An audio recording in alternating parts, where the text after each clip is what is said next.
মুজিবুর রহমানের হাতে সর্বনাশে এই যাত্রাকারী কেন্দ্র সম্পূর্ণ ব্যবস্থা নিজের পক্ষ থেকে তুলে দিচ্ছেন আজকের এই বিশাল জনসভার সম্মানিত সভাপতি এবং ঢাকা ৫ আসনের সকলমিনী কামাল হোসেন এবং জনাব আসনের জনাব কমিনি জনাব জওয়াবুল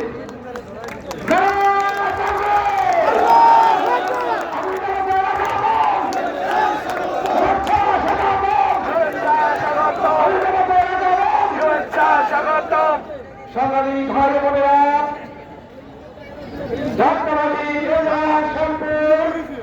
ঢাকা ৪ ও ঢাকা ৫ আসন কর্তৃক আয়োজিত আজকের এই বিশাল নির্বাচনী জনসভায় এখন আপনাদের সামনে প্রধান অতিথি বক্তব্য পেশ করছেন বাংলাদেশ জামাত ইসলামী আমির জামাত বিশ্ব ইসলামী আন্দোলনের অন্যতম প্রধান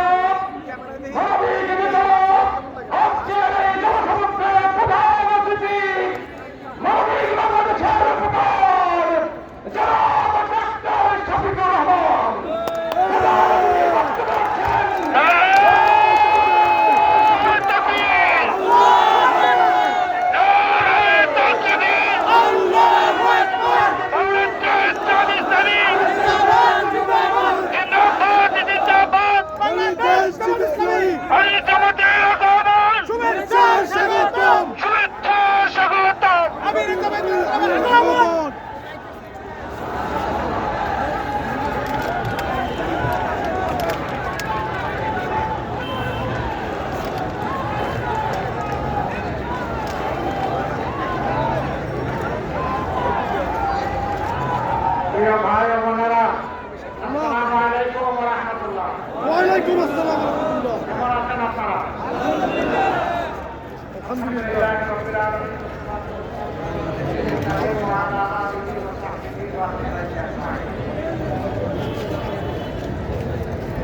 আসন্ন 12 তারিখের নির্বাচনকে সামনে রেখে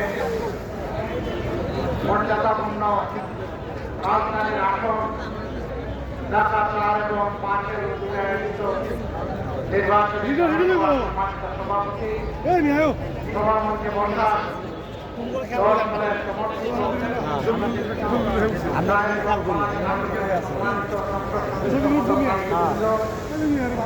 বন্ধু দপ্তরীয় সংগঠনের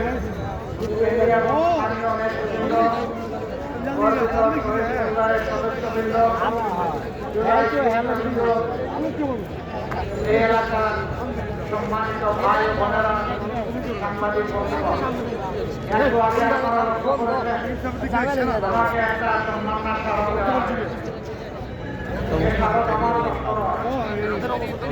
যারা বুকে রক্ত ঢেলে দিয়ে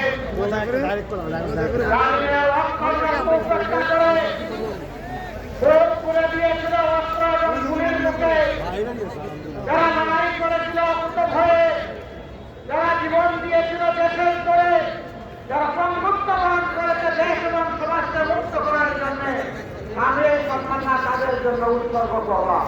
এখানে যে তুমি একটা সৈনিক পরিবারের গ্রহণ করবে একজন ভোট এখানে আন্দোলনে শহীদ ভাইয়ের পক্ষে বক্তব্য দিয়েছে আমি তার হাতে এটা তুলে দেব যে সমস্ত শহীদদের পক্ষ থেকে এটাকে সংরক্ষণ করবে ইনশাআল্লাহ।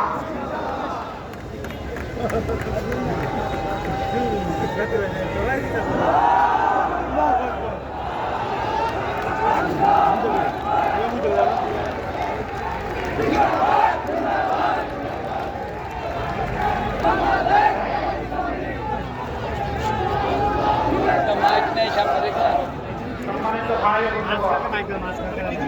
দুইজন আপনি যখন বক্তব্য রাখছিলেন বলছিলেন যে আমাদের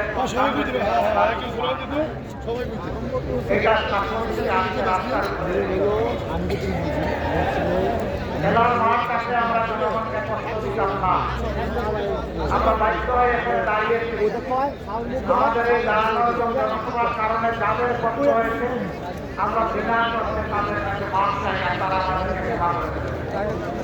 তবে আমরা কথা বলছি এর সমাধান আল্লাহ তাআলা আমাদেরকে যদি কষ্ট থেকে দেশের প্রতিনিধিত্ব করা, এই দেশের একমাত্র আমরা ইনশাআল্লাহ সমাধান করব। আর যাতে রাস্তায় দাঁড়াতে হয় না হয় প্রিয় দেশবাসী, আমি এসেছি আজকের সংগ্রামে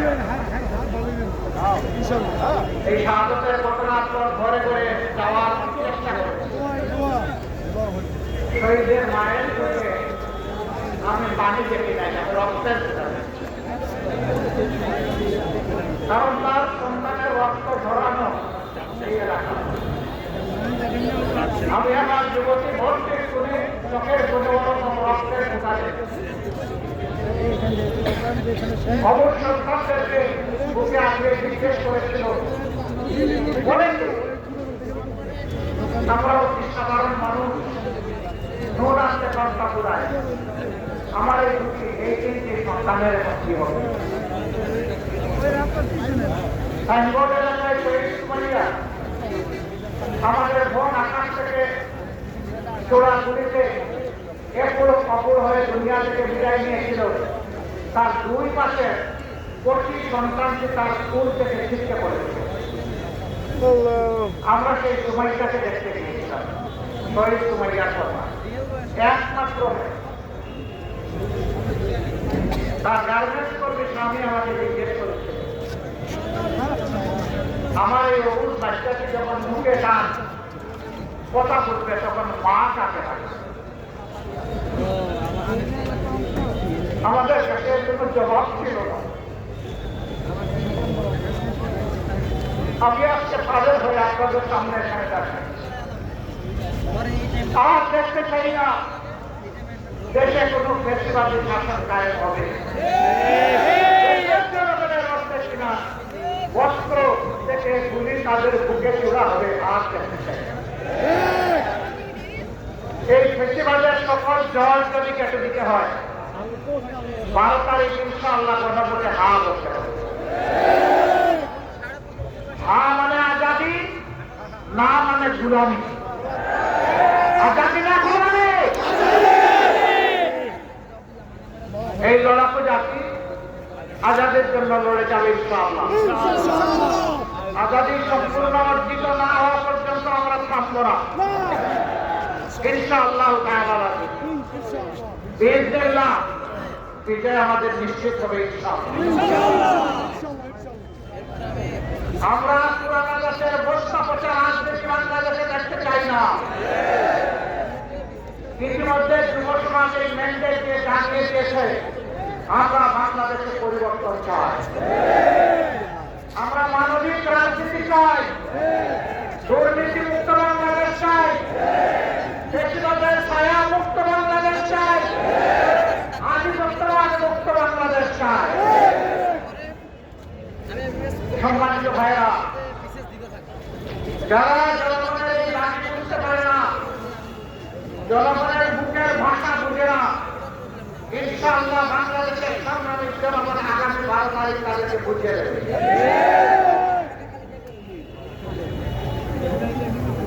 এই দেশে নতুন একটা পেশা এখন খুব ভালো চলতেছে। এই পেশার নাম কি আপনারা বলতে পারবেন কিনা? পেশা হবে একজন লোক ভবিষ্যৎ আলোকের শিক্ষা প্রতিষ্ঠানে দোকানে সেখানে চাকরি করে অথবা নিজেই একটা ব্যবসা চালাবে। পেশা হবে আমার কৃষক, তার যন্ত্রপাতি নিয়ে মাঠে চলে যাবে, সেখানে ধান ফলাবে, সেখানে ফল বীজ লাগাবে, সেখানে গাছ লাগাবে। পেশা হবে একজন শিক্ষিত যুবক, শিক্ষিত হয়ে দেশ দেশ মেরিটোক্রেসির বাংলাদেশ করবে, এটা হবে পেশা। কিন্তু নতুন পেশার জন্ম হয়েছে, তার নাম চাঁদা।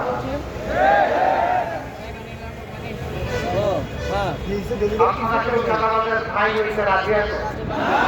পিতা হতে রাজি আছেন?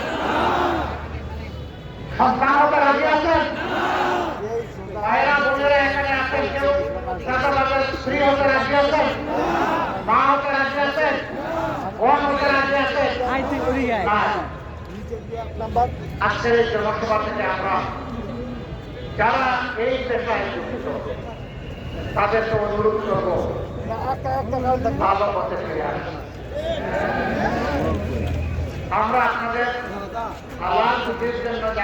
দেবো ইনশাআল্লাহ।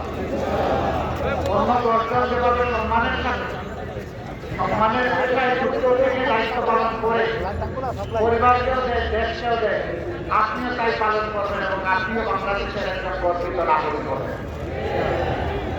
কিন্তু যদি এই পথ বাদ না দেয়